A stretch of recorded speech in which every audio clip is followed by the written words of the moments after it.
Class 10th वालों, Bihar board के लिए आ गया है सबसे पहला मॉडल पेपर सोशल साइंस का। एंड सबसे पहली मैं बात बता दूं, ये जो मॉडल पेपर है ए ऑनलाइन सॉल्यूशन यानी कि अशफाक सर के द्वारा तैयार किया गया है, ठीक है ना। तो आप लोग इसका ऑफिशियल मॉडल मत समझिएगा, लेकिन ये जो मैं मॉडल पेपर लाया हूं ऑब्जेक्टिव मॉडल पेपर, जो बिहार बोर्ड में सवाल पूछा जाएगा सेम टू सेम मैं उसी प्रकार लाया हूं, लेकिन इसमें सिर्फ और सिर्फ ऑब्जेक्टिव क्वेश्चन है। एंड जिस तरह से सवाल पूछा जाएगा उसी प्रकार सवाल आपके लाया हूं 2023 के लिए, बहुत ही काफी इंपोर्टेंट है। तो लेट्स स्टार्ट। अगर आप लोग बिहार बोर्ड से हो तो ये मॉडल पेपर बहुत ही काफी इंपोर्टेंट होने वाली है। एंड ये अभी सोशल साइंस का है, धीरे धीरे आपका साइंस मैथ सबका मॉडल पेपर आएगा अपनी तरफ से, और फिर ऑफिशियली भी आएगा, वो भी मैं आपको बताऊंगा। तो फिलहाल इस वीडियो को ध्यानपूर्वक बनाइएगा। 48 क्वेश्चन टोटल यहाँ पे दिया हुआ है, मैं यहाँ पे डाल दिया हूं अपने हिसाब से टाइमिंग, हालांकि 40 मिनट डाल दिया हूं, लेकिन आपको तो इससे कम समय लेना है। तो वेलकम है सभी लोगों को, और मैं हूं अशफाक। चलिए शुरू करते हैं इस वीडियो को पूरे ही एकदम एनर्जेटिक तरीके से, मजेदार तरीके से, एंड कम समय में इसको मॉडल पेपर को कंप्लीट करना है, बनाना है मस्त तरीके से। मैंने यहाँ पे एक इंस्ट्रक्शन डाल दिया है, जैसे कि 1 से लेकर 48 तक सवाल रहेंगे, उसमें आपको सिर्फ 40 ही प्रश्न का जवाब देना है भाई साहब, है ना। यानी कि आपको सिर्फ 40 का जवाब देना है, लेकिन इस वीडियो में कोशिश करें कि आप 48 क्वेश्चन का जवाब दीजिए, ताकि आपके अंदर एक नया सा एक पॉजिटिव वाइब्स आए और बनाने का जो जुनून है ना वो काफी हाई लेवल पे पहुंच जाए। तो चलिए शुरू करते हैं, है ना। अपने दोस्तों को शेयर कीजिएगा, पहली बार तो चैनल को सब्सक्राइब वगैरह कीजिएगा। लास्ट में आपको बताऊं कैसे इसका पीडीएफ वगैरह मिलेगा एकदम आसानी तरीके से। आपके पास हमारे सबसे पहला सवाल, सबसे बेहतरीन सवाल है यहाँ पे, निम्नलिखित में से कौन संचार सेवाओं का अंग है? कौन जो है संचार सेवाओं का अंग है? देखिए इसको मैंने खुद से बनाया, तो कहीं कहीं पे मे भी मिस्टेक हो सकता है टाइपिंग वगैरह में, ये मैंने खुद से यहाँ पे बनाया, ठीक है ना। अच्छे से क्वेश्चन मैंने यहाँ पे सिलेक्ट किया है। कौन संचार सेवाओं का अंग है? समाचार पत्र, टेलीविजन, टेलीफोन, सभी। तो संचार मतलब कम्युनिकेशन सर्विस कौन सा है? तो भाई साहब समाचार पत्र से भी कम्युनिकेशन होता है, एक जगह से दूसरी जगह खबर जाती है कि नहीं, टेलीविजन से भी जाती है एंड टेलीफोन से जाती है। तो इसका आंसर क्या हो जाएगा? इनमें से सभी, यानी कि ऑप्शन नंबर डी आपका बिल्कुल सही आंसर हो जाएगा। आगे सवाल पढ़ते हैं, कौन सा संस्थान भारत में मुद्रा जारी करने के लिए अधिकृत है? ओके, कौन सा संस्थान है जो भारत में मुद्रा जारी करने के लिए, मतलब मुद्रा मतलब करेंसी, भारत में जो करेंसी जो है क्या करता है, जो इश्यू करता है ना, वो एक ऑथोराइज, यहाँ पे कौन सा संस्थान है, कौन सा इंस्टीट्यूशन जो ऑथोराइज है, जो मुद्रा जारी करती है? तो देखिए ऑप्शन है reserve bank of India, state bank of India, संसद, राष्ट्रपति। बताइए भाई, तो भारत में कौन सा संस्थान है जो मुद्रा जारी करता है, पैसा को जारी करता है? तो बैंकों का bank RBI, reserve bank of India, है ना, आरबीआई। ये जो है क्या करता है, भारत में पैसा को जारी करता है, मुद्रा जो छपता है ना आरबीआई जारी करता है। ओके, ऑप्शन क्या हो जाएगा? ए बिल्कुल हमारा राइट आंसर हो जाएगा, ठीक है। आगे सवाल देखिए, जर्मनी के एकीकरण के लिए कौन उत्तरदायी था? बहुत ही फेमस सवाल और बहुत ही इंपोर्टेंट सवाल है, ठीक है ना। और ये सवाल भी सब पूछा गया एग्जाम में, कहीं ना कहीं सवाल एग्जाम में पूछा जा चुका है, तो मिस मत कीजिएगा कि जर्मनी के एकीकरण के लिए कौन उत्तरदायी, कौन रिस्पॉन्सिबल रहा है? कौन, काबूर, बिस्मार्क, गैरीबाल्डी या मेजनी? क्या होगा? बिस्मार्क इसका बिल्कुल सही आंसर होगा। यानी कि बिस्मार्क जो है जर्मनी के एकीकरण के लिए उत्तरदायी था, क्योंकि उन्होंने बहुत ही ज्यादा प्रयास किया, है ना, जर्मनी के एकीकरण के लिए बहुत ही ज्यादा मतलब रिस्पॉन्सिबल रहा है। ओके, यूनिफिकेशन ऑफ जर्मनी के लिए, ऑप्शन नंबर बी, ठीक है। मजारा सेफ्टी लैंप का आविष्कार किसने किया था? Humphry Davy, George Stephenson, James Watt, Crompton. तो सेफ्टी लैंप का आविष्कार किसने किया था? हम्फ्री डेवी ने किया था। बहुत ही इंपॉर्टेंट सवाल है, ऑप्शन नंबर ए बिल्कुल राइट आंसर हो जाएगा। उम्मीद करता हूं कि आप लोग बहुत अच्छे तरीके से बना रहे होंगे। ओके, मेरे सवाल का जवाब दीजिए। एंड 48 में 48 बना के दिखाना है। 40 कम से कम, तो 40 से तो कम बनना ही नहीं चाहिए, है ना। 40 से कम जिसका बन रहा आपको बहुत ज्यादा मेहनत करने की जरूरत है, लेकिन अगर आप 40 से प्लस बना रहे तो आप गोल्ड हो, गोल्ड।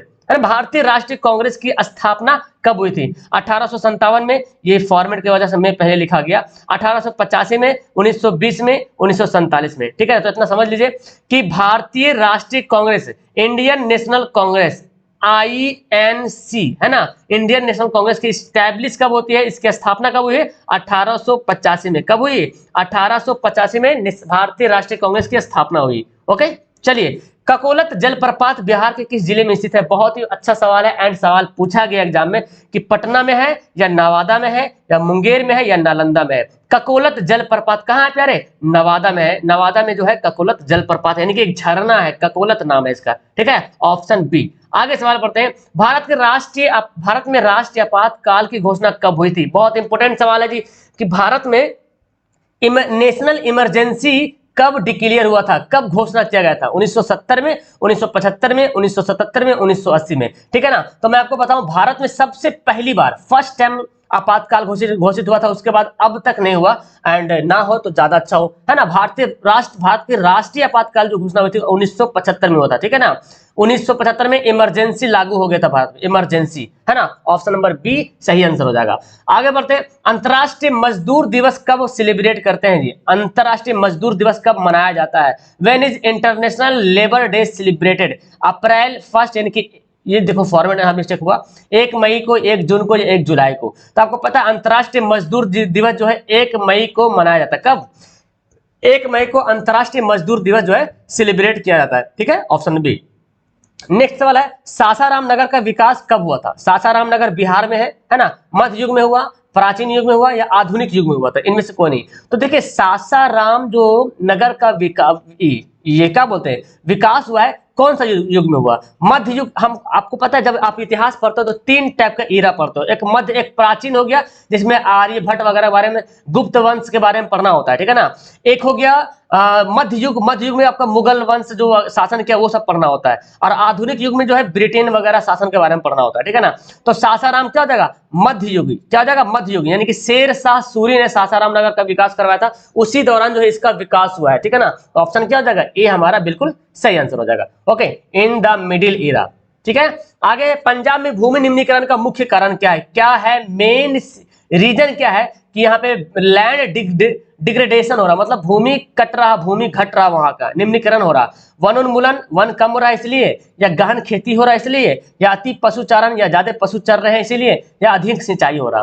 तो पंजाब में ना अधिक सिंचाई वहां बहुत ज्यादा लोग करते हैं ना, मतलब खेत को बहुत ज्यादा पटाते हैं ताकि फसल ज्यादा हो, और इसकी वजह से क्या हो रहा, भूमि का निम्नीकरण हो रहा। ऑप्शन क्या होगा? डी होगा राइट आंसर।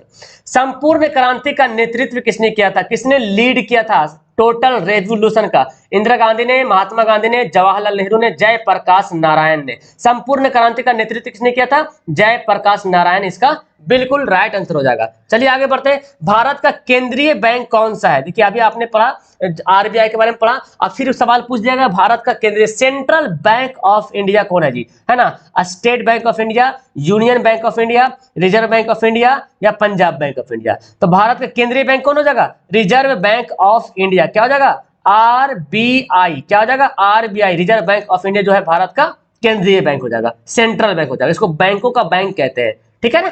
चलिए आगे, सुनामी संबंधित है। देखिए सुनामी समझ रहे ना, जहां एक बाढ़ समझते, बाढ़, और सुनामी समुद्र में आता है सुनामी, ठीक है। एक भूकंप समझते हैं, जो जमीन हिल जाती है भूकंप होता है, और सुनामी जो समुद्र को हिला देता है। तो कहां आएगा? स्थल पे। तो जमीन पे तो सुनामी नहीं आएगा, जमीन स्थल पे क्या आता है? स्थल पे आता है भूकंप, है ना। आकाश में तो भवंडर वगैरह होता है, समुद्र में आता है सुनामी। कहां होता है? समुद्र में आता है सुनामी, ठीक है ना। चलिए, कौन खरीफ फसल है? बहुत अच्छा सवाल है, खरीफ फसल रबी फसल से सवाल पूछता है एग्जाम में, तो ये मॉडल पेपर बहुत ही ज्यादा फैंटास्टिक होने वाला है। एंड इस तरीके से मैं कोशिश करूंगा आपके एग्जाम के तक जो है मैं खुद से कम 10 मॉडल सेट आपको प्रोवाइड करूं, हर सब्जेक्ट का, साइंस, सोशल, मैथ, सब का, हर लैंग्वेज का भी 10 मॉडल पेपर। तो ये अभी पहला है, आप लोग का प्यार यहाँ पे देखना है, आप लोग का सपोर्ट देखना है कि इसको कितना अच्छी तरीके से आप लोग लाइक करते हो, दोस्तों को शेयर करते हो, तब जाके हमें हौसला बढ़ेगा और हम आपके लिए आगे भी मॉडल पेपर बनाएंगे, एकदम बेस्ट एकदम सिलेक्टेड वाला क्वेश्चन, है ना।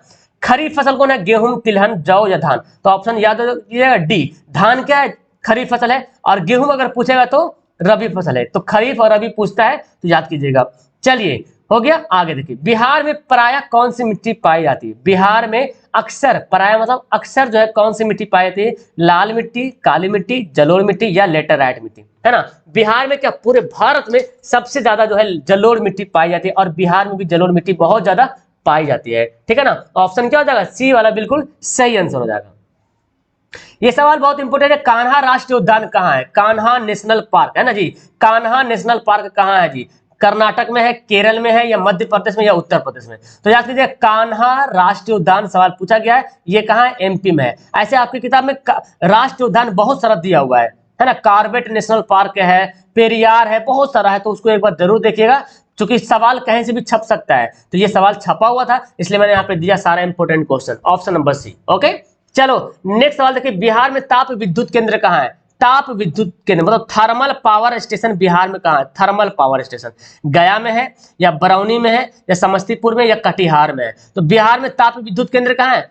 बरौनी में। कहाँ है? बरौनी में। Option number B. ओके, चलो आगे। हीराकुंड बांध कहाँ है? हीराकुंड बांध इज बिल्ट, कहाँ बंधा हुआ है? हीराकुंड डैम जो है कहाँ है? महानदी पर है बंधा हुआ है, या गंगा पर बना हुआ है, कृष्णा पे या कोसी पे बंधा हुआ है? ठीक है ना, यानी कि हीरा को हर बहुत नदियां में नदियों को बांध बनाते हैं, ठीक है, नदियों पे बांध बनाते हैं ताकि पानी को स्टोर किया जाए, और जब बारिश ना हो, सुखाड़ आ जाए तो उसके लिए पानी यूज किया जाए, है ना। तो महानदी पर एक बांध बनाया गया जिसका नाम क्या है? हीराकुंड बांध। उड़ीसा में पड़ता है, ठीक है ना। हीराकुंड बांध कहाँ पड़ता है? उड़ीसा में पड़ता है। तो याद कीजिएगा ऑप्शन नंबर ए सही आंसर हो जाएगा। ठीक है, आगे सवाल है, असहयोग आंदोलन कब शुरू हुआ था? असहयोग आंदोलन, है ना। असहयोग आंदोलन कब शुरू हुआ था? 1919 में, 1920 में, 1930 में, 1942 में। तो याद कीजिएगा 1920 में असहयोग आंदोलन शुरू हुआ था, है ना। और 1922 में असहयोग आंदोलन क्या हुआ? वापस ले लिया गया था, मतलब खत्म कर दिया गया था। 1930 में जो है सविनय अवज्ञा आंदोलन, याद करिएगा सविनय अवज्ञा आंदोलन।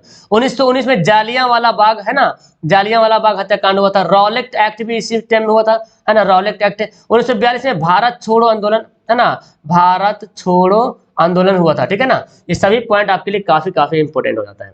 आगे है, चलिए आगे सवाल बोलता है, किस क्षेत्र को प्राथमिक क्षेत्र कहा जाता है? ये सवाल तो बहुत काफी इंपोर्टेंट हो गया। प्राइमरी सेक्टर किसको बोलते हैं? औद्योगिक क्षेत्र को, सेवा क्षेत्र को, या कृषि क्षेत्र को, या विनिर्माण क्षेत्र को, है ना। औद्योगिक क्षेत्र किसको, प्राथमिक क्षेत्र किसे कहते हैं? तो कृषि क्षेत्र को प्राथमिक क्षेत्र कहते हैं ना जी। कृषि क्षेत्र को प्राथमिक क्षेत्र कहते हैं, औद्योगिक क्षेत्र को द्वितीय क्षेत्र कहते हैं, सेकेंडरी सेक्टर कहेंगे, और सेवा क्षेत्र को थर्ड सेक्टर कहेंगे, यानी कि टेरिटरी सेक्टर कहेंगे। ठीक है ना, तो ये तीनों सेक्टर याद कीजिएगा। प्राथमिक सेक्टर यानी कि प्राथमिक क्षेत्र है, आधुनिक कृषि क्षेत्र को प्राथमिक क्षेत्र बोलेंगे, औद्योगिक क्षेत्र को द्वितीय क्षेत्र बोलेंगे, और सेवा क्षेत्र को तृतीय क्षेत्र बोलेंगे। तीनों से सवाल पूछा जा सकता है, कोई भी एक तो। ठीक है ना। अर्थशास्त्र पुस्तक किसने लिखी? बहुत अच्छी किताब है ये अर्थशास्त्र पुस्तक जो है। लिखने वाले कौन है? चंद्रगुप्त या कौटिल्य, एडम स्मिथ या रविंद्रनाथ टैगोर? कौन है? कौटिल्य। ठीक है ना, अर्थशास्त्र के लिखने वाले कौन है? Kautilya. Okay, option number B हो जाएगा राइट आंसर। चलो आगे बढ़ते हैं। झारखंड राज्य का गठन कब हुआ था? बहुत अच्छा सवाल है। बिहार से झारखंड अलग होता है तो कब अलग होता है? 1 नवंबर 2000 को, 9 नवंबर 2000 को, या 15 नवंबर 2000 को, या 15 नवंबर, अच्छा दोनों सेम आ गया, 15 नवंबर 15 दोनों है, अच्छा दोनों सेम आ गया। यहाँ पे एक चेंज होना चाहिए, खैर 15 नवंबर 2000 को। ठीक है ना, यहाँ पे बी और सी और डी दोनों सही आंसर हो जाएगा। तो हम यहाँ पे पीडीएफ में सुधार देंगे, अक्टूबर यहाँ पे कर देंगे। तो याद कीजिएगा 15 नवंबर 2000 को जो है क्या हुआ था? झारखंड राज्य का गठन हुआ था। ठीक है ना, एग्जाम में ऐसा नहीं देगा कि दो ऑप्शन सेम दे देगा, ऐसा नहीं देता है। आगे, पंचायती राज व्यवस्था का निम्न स्तर क्या है? बहुत अच्छा सवाल, इस सवाल को समझिएगा। क्या बोलता है? पंचायती राज व्यवस्था का निम्न स्तर क्या है? सबसे निचला, सबसे लोवेस्ट लेवल क्या है? तो आपको पता है बिहार में 3 प्रकार के पंचायती स्तर को, है ना, बिहार में 3 लेवल है पंचायती स्तर का। पहला जो स्तर है, पहला स्तर देखिए यहाँ पे पहला, दूसरा, तीसरा ये अलग कंडीशन में है, और ऊंचा और निम्न में अलग है। निम्न मतलब सबसे निचला, तो ग्राम जिला परिषद सबसे उच्च स्तर बोला जाता है। उच्च, सबसे उच्च स्तर पे क्या है? जिला परिषद है। और मध्य स्तर जो है, मध्य स्तर बीच वाला क्या है? पंचायत समिति। और ग्राम पंचायत सबसे निम्न स्तर है। लेकिन पहला स्तर बोलेगा, पहला स्तर अगर है तो ग्राम पंचायत है, दूसरा स्तर पंचायत समिति, तीसरा स्तर जिला परिषद, है ना। लेकिन सबसे निम्न स्तर बोला जाएगा, सबसे निचला वाला, तो क्या होगा? ग्राम पंचायत। और ग्राम पंचायत के ऊपर पंचायत समिति रहता है, पंचायत समिति के ऊपर जिला परिषद रहता है। ठीक है ना, तो सबसे निम्न स्तर क्या हो गया? ग्राम पंचायत हो गया। किस नगर को भारत की सिलिकॉन वैली के नाम से जाना जाता है? बहुत अच्छा सवाल है। सिलिकॉन वैली, है ना, सिलिकॉन सिटी जिसको बोलते हैं, सिलिकॉन वैली, सिलिकॉन का घाटी। सिलिकॉन बहुत ज्यादा वहां पे देखने को मिलता है, बेंगलुरु में या हैदराबाद में, कोलकाता में या मुंबई में। तो क्या होगा? बेंगलुरु यहाँ पे राइट आंसर होगा। बेंगलुरु में, जो बेंगलुरु को भारत का सिलिकॉन सिटी कहा जाता है, सिलिकॉन सिटी। लेनिन की मृत्यु कब हुई थी? बहुत अच्छा सवाल है जी, कि लेनिन की मृत्यु कब हुई थी? 1921 में, 1922 में, 1923 में, 1924 में। बताइए इसका आंसर क्या होगा? लेनिन की मृत्यु हुई थी 1924 में। 1924 में लेनिन की मृत्यु हुई थी, और 1921 में लेनिन ने न्यू इकोनॉमिक पॉलिसी, नई आर्थिक नीति लागू किया था 1921 में। 3 साल बाद ये जो है इनका जो है देहांत हो गया था 1924 में। आगे है, सबसे अधिक कठोर खनिज कौन सा? कठोर, सबसे ज्यादा कठोर खनिज, लोहा, मैग्नीज, हीरा, सोना। क्या होगा? सबसे ज्यादा कठोर खनिज, सबसे ज्यादा कठोर कौन होगा? हार्डनेस मिनरल्स कौन होगा? हीरा। सबसे ज्यादा कठोर खनिज कौन है? हीरा जो है सबसे दुनिया का सबसे ज्यादा कठोर खनिज है। ओके, आगे है, यंग इटली की स्थापना किसने की थी? बिस्मार्क ने, मेजनी ने, नेपोलियन ने या हिटलर ने? यंग इटली और यंग यूरोप दोनों की स्थापना जो है मेजनी ने किया था। यंग इटली और यंग यूरोप, यंग इटली और यंग यूरोप दोनों की स्थापना जो है मेजनी ने की थी। ठीक है। अंकोर वाट का मंदिर कहाँ है? बहुत अच्छा सवाल है, बहुत इंपॉर्टेंट सवाल। लाओस में है, कंबोडिया में है, वियतनाम में है या थाईलैंड में? बताइए, अंकोर वाट का मंदिर कहाँ है जी? कंबोडिया में है। और यहाँ जो है विष्णु भगवान का जो है यहाँ मूर्ति बना हुआ है ना, अंकोर वाट का मंदिर में। सूर्यवर्मन द्वितीय ने इसको बनवाया था। ठीक है ना, तो याद कीजिएगा कहाँ है, तो कंबोडिया में है। चलिए आगे सवाल है, बिहार का सबसे बड़ा नगर, सबसे बड़ा शहर, सबसे बड़ा नगर कौन है? पटना, हाजीपुर, भागलपुर, दरभंगा? तो यार ऑब्वियसली सी बात है, पटना यहाँ पे सही आंसर होगा। बिहार का सबसे बड़ा नगर कौन है? पटना है। ठीक है, ऑप्शन है। नेक्स्ट पढ़ते हैं यहाँ पे, एल्युमिनियम बनाने में किस खनिज का उपयोग किया जाता है? देखिए एल्युमिनियम को जब बनाना होता है तो उसके लिए किस खनिज का उपयोग करते हैं? टिन का या बॉक्साइट का या मैग्नीज का या लौह अयस्क का? तो आपको पता है बॉक्साइट का जो है एल्युमिनियम का अयस्क है ना जी। ऑक्साइड, बॉक्साइट क्या है? एल्युमिनियम का अयस्क है। तो एल्युमिनियम बनाने के लिए जो है बॉक्साइट का इस्तेमाल करते हैं। किसका उपयोग करते हैं? बॉक्साइट का इस्तेमाल करते हैं। ठीक है ना। आगे सवाल है, दल बदल कानून लागू होता है। दल बदल मतलब समझ रहे ना, डेलीगेशन, दल को बदला जाता है ना, अपना अपना पार्टी छोड़ के दूसरा पार्टी में चल जाना, इसको बोलते हैं दल बदल। दल मतलब पार्टी होता है, पार्टी को अदला बदली कर लेना, है ना। जैसे कोई कांग्रेस में है चला गया बीजेपी में, कोई बीजेपी में है चला गया कांग्रेस में, ऐसे होता है, आए दिन देखते होंगे। तो ये काम कौन करता है? राष्ट्रपति ये ऐसा करता है? कभी नहीं सुने होंगे राष्ट्रपति के बारे में, उपराष्ट्रपति के बारे में नहीं सुने होंगे। ये काम सांसद करेगा या तो विधायक करेगा। ठीक है ना, या तो सांसद करेगा या विधायक करेगा। सांसद बोलते हैं जो संसद में बैठता है, पार्लियामेंट में बैठता है, और विधायक जो विधानसभा में बैठता है। ठीक है ना, ठीक है ना। ओके, तो समझ में आ रहा? विधानसभा तो जो स्टेट लेवल पे होता है विधानसभा, विधायक स्टेट लेवल पे होता है, और सांसद जो होता है वो क्या होता है? सेंट्रल लेवल पे होता है, जो कि लोकसभा में बैठता है, या वो उसको पार्लियामेंट पे बोलते हैं, पार्लियामेंट में बैठता है। ठीक है ना। चलिए आगे बढ़ते हैं, बिहार संपन्न है। देखिए सवाल आ गया, बिहार संपन्न मतलब बिहार जो है बहुत पूरी तरीके से क्या है? खनिजों में संपन्न है। मतलब यहाँ बिहार में सबसे ज्यादा क्या है? खनिज है, उद्योग है, कृषि है, पशुपालन है। तो बिहार जो है कृषि से संपन्न है। ठीक है ना, किससे संपन्न है? बिहार संपन्न किसमें? कृषि में संपन्न, मतलब फुलफिल है वहाँ, है ना। बिहार जो है कृषि, क्योंकि बिहार में 80% लोग जो है कृषि पर आधारित है। 80% लोग जो है कृषि, लेकिन बिहार में 60% खेती होती है। जमीन जो जितना बिहार में जो भूमि है ना, उसका 60% पे ही खेती होती है, लेकिन लोग 80%, जितना लोग आबादी है 80% लोग खेती करते हैं। ठीक है ना। आगे बढ़ते हैं, फ्रैंकफर्ट की संधि पर हस्ताक्षर कब हुई थी? बहुत अच्छा सवाल है जी, कि फ्रैंकफर्ट की संधि पर हस्ताक्षर कब हुई थी? 1863 में, 1864 में, 1871 में, 1872 में? तो फ्रैंकफर्ट की संधि पर हस्ताक्षर हुई थी 1871 में। ठीक है ना, 1871 में। और 1871 में ही जर्मनी और इटली का एकीकरण भी हुआ था। दोनों 1871 में जर्मनी का भी एकीकरण और इटली का भी एकीकरण। स्वयं सेवक संघ की स्थापना कब हुई थी? बहुत अच्छा सवाल है। स्वयं सेवक संघ, RSS, राष्ट्रीय स्वयं सेवक संघ बोलते हैं ना, राष्ट्रीय स्वयं सेवक संघ, इसकी स्थापना कब हुई थी? 1923 में, 1925 में, 1934 में, 1939 में? क्या होगा? 1925 में जो है राष्ट्रीय स्वयं सेवक संघ की स्थापना हुई थी। ओके, KB हेडगेवार के द्वारा, ऑप्शन नंबर बी। चलिए आगे बढ़ते हैं, बाढ़ के समय लोगों को जाना चाहिए, कहाँ पे जाना चाहिए? गांव के बाहर जाइएगा तो बाढ़ से राहत मिलेगी आपको, या खेतों में जाएंगे, या उच्च भूमि पे जाएंगे, या कहीं नहीं जाएंगे, घर में बैठल रहेंगे? नहीं, हमको उच्च भूमि पे जाना पड़ेगा, जहां पे हाई ग्राउंड हो, जहां पे ऊंची भूमि हो, कोई पहाड़ हो, टीला हो, है ना, वहां पे जाएंगे बाढ़ के समय, ताकि वहां पे पानी ना पहुंच सके। ठीक है, चलिए आगे बोलता है, किसके नेतृत्व में 1977 में जनता पार्टी की सरकार का गठन हुआ था? 1977 में सबसे पहली बार जनता पार्टी की सरकार जो है का गठन हुआ था 1977 में, है ना। उससे पहले कांग्रेस की चल रही थी, लेकिन कांग्रेस गैर कांग्रेसी पार्टी जिसको बोलते हैं, गैर कांग्रेसी। जनता पार्टी तो कांग्रेस की पार्टी नहीं है, ये अलग पार्टी थी जनता पार्टी, है ना। और 1977 में पार्टी भी बनी थी, निर्माण भी उसी में होता, और इसी पार्टी से बीजेपी पार्टी निकला है, जनता दल यूनाइटेड निकला है। जनता पार्टी से बहुत सारी पार्टियां बंटवारा हुआ है। ठीक है ना। तो भारतीय राष्ट्रीय कांग्रेस 1977 से पहले अपना शासन चला रहे थे, लेकिन सबसे पहली बार उसको हराया था किसके नेतृत्व में? तो याद कीजिएगा, मोरारजी देसाई, मोरारजी देसाई के नेतृत्व में जो है 1977 में जो है जनता पार्टी की सरकार बनी थी। ठीक है ना। आगे सवाल यहाँ पे, रेल वर्कशॉप स्थित है, कहाँ है रेल वर्कशॉप?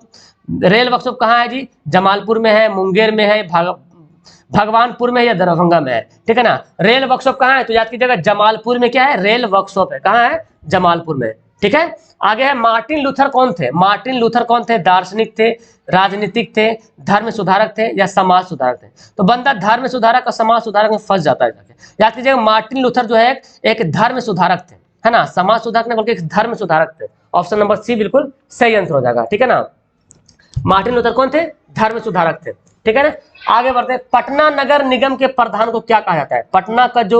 पटना जो नगर निगम है उसके जो मेन मेयर होता है उसके प्रधान को क्या कहते हैं? महापौर कहते हैं या नगर प्रधान कहते हैं या नगर सचिव कहते हैं? इनमें से कोई नहीं कहते, ठीक है ना। तो पटना के नगर निगम जो है, पटना नगर निगम के जो प्रधान है, जो चीफ है, उसको क्या बोलते हैं? महापौर बोलते हैं। क्या बोलते हैं? महापौर बोलते हैं, जिसको मेयर भी कहा था, मेयर। इस तरह से बिहार में बहुत सारा आपका नगर निगम, जैसे गया नगर निगम, मुजफ्फरपुर नगर निगम, बहुत सारा है ना, भागलपुर नगर निगम, ठीक है। तो नगर निगम का जो प्रधान कौन होता है? मेयर होता है। चलिए आगे बढ़ते हैं। हिंद चीन में बसने वाले फ्रांसीसी को कहे जाते थे? हिंद चीन में जो बसते थे फ्रांसीसी, जो फ्रांसीसी हिंद चीन के क्षेत्र में बसते थे उसको क्या कहते थे? फ्रांसीसी कहते थे या शासक वर्ग कहलाते थे या कोलोन या जनरल?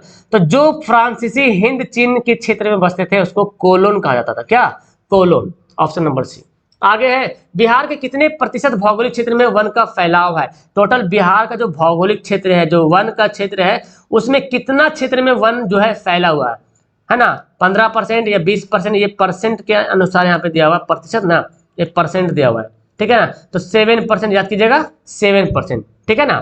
चलो आगे सवाल है, हाजीपुर में रेलवे किस रेलवे क्षेत्र का मुख्यालय है? हाजीपुर में, सवाल ये भी पूछा है कि हाजीपुर में कौन सा रेलवे मुख्यालय है? पूर्व मध्य रेलवे, पूर्व रेलवे, दक्षिण पूर्व रेलवे, उत्तर पूर्व सीमांती रेलवे? तो कौन है? पूर्व मध्य रेलवे। याद कीजिएगा पूर्व मध्य रेलवे का मुख्यालय कहाँ है? हाजीपुर में। सवाल ऐसे पूछता है बहुत बार कि पूर्व मध्य रेलवे का मुख्यालय कहाँ है? तो हाजीपुर में है, ठीक है ना। याद कीजिएगा मुख्यालय के बारे में कि पूर्व मध्य रेलवे का मुख्यालय हाजीपुर में। चलिए आगे है, सूती वस्त्रों की राजधानी है ना, कैपिटल ऑफ कॉटन टेक्सटाइल। सूती वस्त्रों की राजधानी कौन है? सूरत, मुंबई, सोलापुर या नागपुर? सूती वस्त्रों की राजधानी कौन है? मुंबई। मुंबई जो है, मुंबई को सूती वस्त्रों की राजधानी बोला जाता है। भारत की सूती वस्त्र की राजधानी, सूती राजधानी यानी कि कॉटन सिटी बोल सकते हैं मुंबई को, ठीक है ना।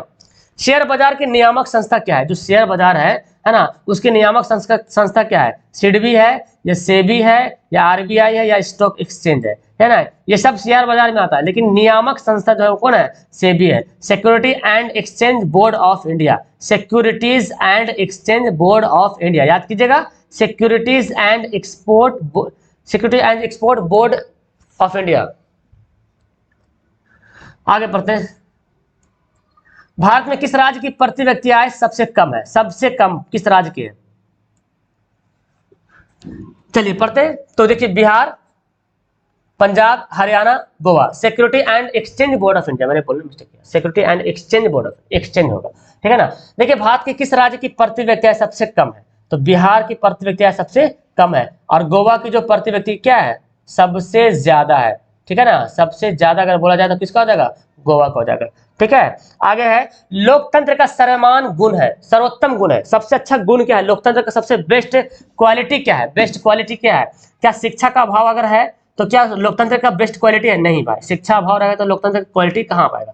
जनसंख्या ज्यादा बढ़ गया तो लोकतंत्र की बेस्ट क्वालिटी है? नहीं है। बहुदलीय पद्धति है, मतलब बहुत ढेर सारा पार्टी बन गया तो क्या लोकतंत्र में क्वालिटी आएगा? नहीं आएगा। नागरिकों की गरिमा में वृद्धि, हाँ भाई ये बहुत बेस्ट है कि नागरिक अगर अच्छा काम करता है, मेडल जीतता है, तो देश को क्या चाहिए? देश के जो मेन नेता है या प्रधान है उसको चाहिए कि उसको सम्मान दिया जाए, उसकी गरिमा, उसको रिस्पेक्ट दिया जाए। जैसे देखिए आपने, भारत का कोई गेम खिलाड़ी होता है या कोई ऐसा व्यक्ति होता है जो भारत के नाम रोशन करता है इंटरनेशनल लेवल पे, क्या करते हैं? सरकार उसको अवार्ड देती है, पद्म भूषण अवार्ड, पद्मश्री अवार्ड, है ना। तो ये सब अवार्ड मिलता है, भारत रत्न अवार्ड मिलता है, ताकि नागरिकों की गरिमा में वृद्धि हो, नागरिकों के प्रति एक रिस्पेक्ट पैदा हो, है ना। अच्छा काम करने पे सरकार ये काम करती है, ठीक है ना। तो यही अगर ये एक गुण है, नागरिकों की गरिमा में वृद्धि एक लोकतंत्र का सबसे बेस्ट क्वालिटी माना जाता है, ठीक है ना। इसमें किस देश में प्रत्यक्ष अप्रत्यक्ष लोकतंत्र है? अप्रत्यक्ष, इनडायरेक्ट डेमोक्रेसी। मतलब ये हुआ कि जब कुछ ऐसा कुछ प्रॉब्लम होगा इस देश में तो डायरेक्ट सजा नहीं मिलेगा, उसके लिए सुनवाई होगा, कोर्ट कचहरी काम होगा, है ना। भारत में भी ऐसा होता है, अमेरिका में भी होता है, इंग्लैंड भी होता है, यानी कि इनमें से सभी ये तीनों के तीनों क्या हो जाएगा, अप्रत्यक्ष लोकतंत्र। और अगर आपसे प्रत्यक्ष पूछा जाए प्रत्यक्ष लोकतंत्र कौन है, तो इसका आप लोग आंसर बताइएगा, ठीक है ना, होमवर्क के रूप में, कि भारत किस देश में प्रत्यक्ष लोकतंत्र है, एक देश का एग्जाम्पल बताइए जहां प्रत्यक्ष लोकतंत्र है, ठीक है ना। चलिए आगे बताते हैं, रंग भेद के खिलाफ मंडेला ने कहां आंदोलन चलाया था। बहुत अच्छा सवाल है। रंग भेद के खिलाफ नेल्सन मंडेला नाम था ना, नेल्सन मंडेला ने कहां चलाया था आंदोलन, मैक्सिको में, दक्षिण अफ्रीका में, बोलिविया में या यूगोस्लाविया में। तो याद कीजिएगा दक्षिण अफ्रीका में इन्होंने जो है आंदोलन चलाया था, रंग भेदी यानी कि गोरे काले का जो भेद चल रहा था।